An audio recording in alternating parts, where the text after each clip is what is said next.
சொத்துக்காகவோ இல்லை பணத்திற்காகவோ சொந்த அப்பா அம்மா தாத்தா பாட்டி இல்லை உறவினர்களை கொலை செய்கிற ட்ரெண்ட் இப்போ சமீப காலமாக அதிகமாயிட்டு இருக்கு.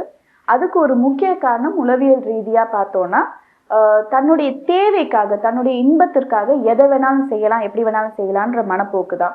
ஸோ ஒரு மெட்டீரியலிஸ்டிக்காக உலகத்தை பார்க்குறது ஒரு முக்கிய காரணம். ஸோ எனக்கு இந்த சந்தோஷத்துக்கு இந்த காசு தேவை, இந்த காசு எனக்கு கிடைக்கணும்னா ஈஸியான வழி, உழைப்பு இல்லாமல் கஷ்டப்படாமல் ஈஸியாக எனக்கு கிடைக்கணும்னா இந்த கொலையோ இல்லை கொள்ளை அடிக்கிறதோ ஈஸி அப்படின்னு நினைக்கிறாங்க.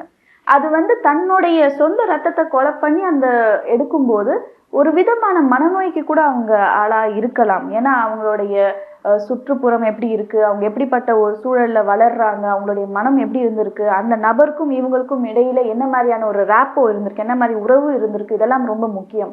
ஸோ சின்ன வயசுலேருந்தே குழந்தைகளுக்கு பணம் முக்கியம், அன்புக்கு சரியா காட்டாம இப்படியே வளர்த்துட்டு வந்தாங்கனாலும் இந்த மாதிரி தவறுகள் நடக்கிறதுக்கு காரணமாயிடும்.